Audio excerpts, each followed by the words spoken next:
Hi, എല്ലാവർക്കും Ami's kitchen സ്പെഷ്യലിലേക്ക് സ്വാഗതം. എല്ലാവർക്കും നല്ലൊരു ദിവസം ആശംസിക്കുന്നു. ഇന്ന് ഞാൻ നിങ്ങളുമായി ഷെയർ ചെയ്യാൻ പോകുന്നത് ഇതുവരെ നമ്മൾ ആരും പരീക്ഷിക്കാത്ത വ്യത്യസ്തമായ ഒരു വിഭവമാണ്. അപ്പോൾ എല്ലാവരും ഈ വീഡിയോ മുഴുവനായും കാണുക. ഇതൊരു ഹെയ്റ്റിയൻ സ്റ്റൈൽ ഫുഡാണ്, അതുകൊണ്ട് തന്നെ ഇത് നമ്മൾക്ക് വേണ്ടി ഉണ്ടാക്കുന്നതും അവർ തന്നെയാണ്. നിങ്ങൾക്ക് കാണാം, ഇവിടെ പച്ചരിയും വൻപയറും എടുത്തിട്ടുണ്ട്. ഇതിൻ്റെ ഒരു വ്യത്യസ്തമായ കോമ്പിനേഷനാണ് ഇന്നിവിടെ നമ്മൾ കാണാൻ പോകുന്നത്. അളവ് പറയുകയാണെങ്കിൽ 2 ഗ്ലാസ് അരിക്ക് 1 ഗ്ലാസ് പയർ വരെ എടുക്കാം. ആദ്യം തന്നെ പയറിനെ നന്നായി വേവിച്ച വെള്ളവും മാറ്റി വെച്ചിട്ടുണ്ട്. അതിനുശേഷം ഒരു പാത്രം ചൂടാവാനായി വെച്ചിട്ടുണ്ട്. അതിലോട്ട് കുറച്ച് എണ്ണ ഒഴിച്ചു കൊടുത്ത് ഒരു 4 ടേബിൾ സ്പൂണോളം വരും. അതൊന്ന് ചൂടായി വരുമ്പോൾ വെളുത്തുള്ളിയും പീനാഷും ചതച്ചത് ചേർത്ത് ഇട്ട് കൊടുക്കുന്നത് കാണാം.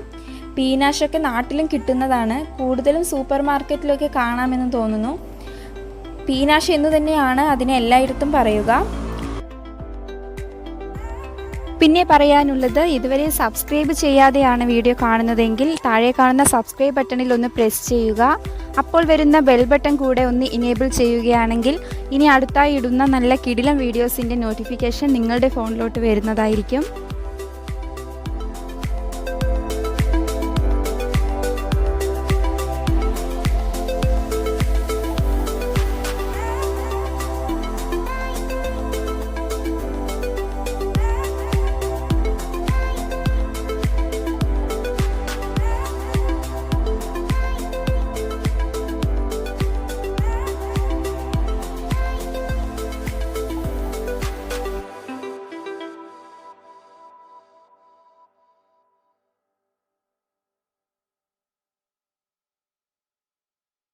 അതൊന്ന് മൂത്ത് വരുമ്പോൾ വേവിച്ച് വെച്ച പയറും കൂടെ ഇട്ട് ഒന്ന് മൂപ്പിക്കുന്നത് കാണാം.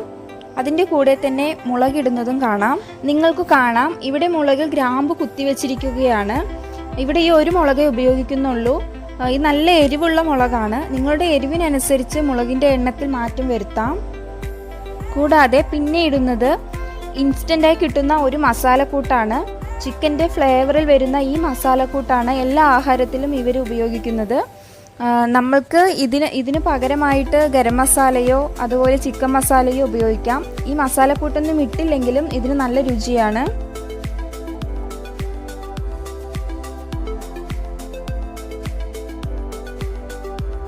പയറിലോട്ട് തന്നെയാണ് ആവശ്യത്തിനുള്ള ഉപ്പും ഇട്ട് കൊടുക്കുന്നത്.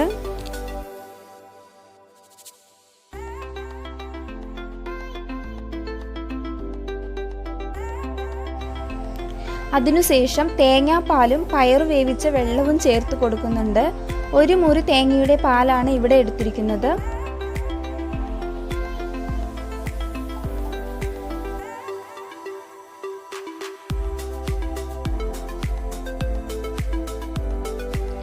ഇവരുടെ ഭാഷ ക്രയോൾ എന്ന് പറയുന്ന ലാംഗ്വേജ് ആണ്. അതുകൊണ്ട് ഇവരുമായി കമ്മ്യൂണിക്കേറ്റ് ചെയ്യാൻ തന്നെ കുറച്ച് ബുദ്ധിമുട്ടാണ്. അതൊക്കെ കൊണ്ടാണ് ഇവരെ കൊണ്ട് ഇതിൽ സംസാരിപ്പിക്കാത്തത്.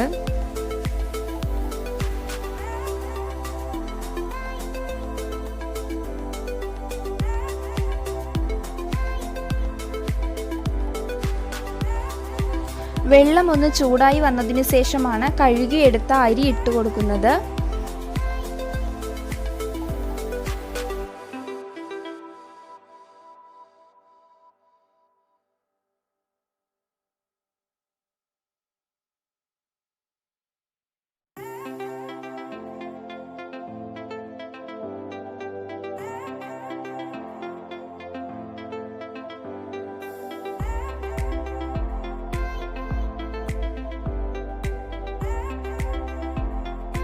അതിനുശേഷം ഉപ്പൊക്കെ പാകമാണോ എന്ന് നോക്കുന്നത് കാണാം.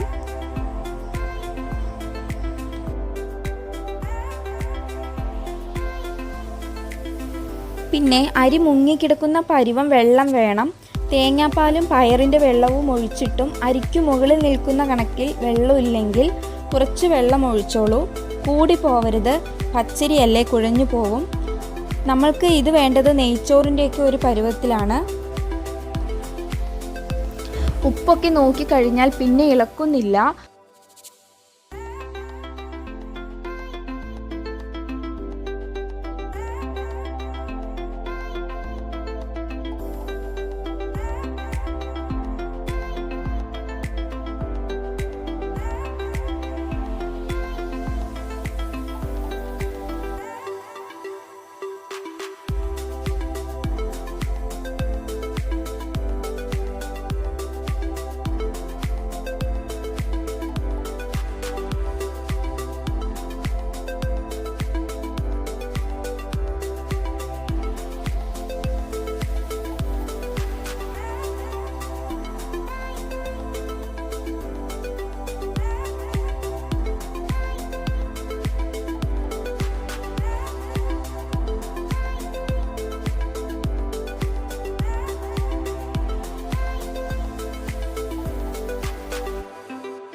വെള്ളമൊക്കെ വറ്റി വരുമ്പോൾ ഒന്ന് ഇളക്കി കൂട്ടി വെക്കുന്നത് കാണാം.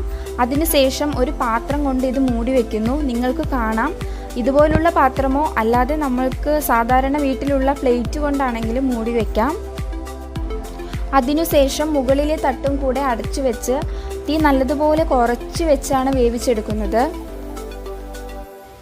ഇവിടെ ഒരു ഏകദേശം 15 മിനിറ്റോളം വെച്ചിട്ടുണ്ട്.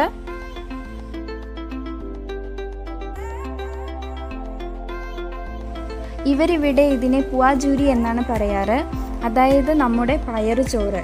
അപ്പോൾ നമ്മുടെ പയറുചോറ് റെഡി ആയിട്ടുണ്ട്. ഇത് കഴിക്കാൻ നല്ല ടേസ്റ്റാണ്. സാധാരണ പയർ കൊണ്ട് നമ്മൾ പുഴുക്കോ തോരനോ ഒക്കെ അല്ലേ ഉണ്ടാക്കാറ്. ഇതുകൂടെ ഒന്ന് ട്രൈ ചെയ്ത് നോക്കൂ എല്ലാവരും. ഈ വീഡിയോ വ്യത്യസ്തമായി തോന്നുന്നുവെങ്കിൽ മറ്റുള്ളവരിലേക്കും കൂടെ എത്തിക്കാൻ മടിക്കരുത്. അപ്പോൾ എല്ലാവർക്കും നന്ദി.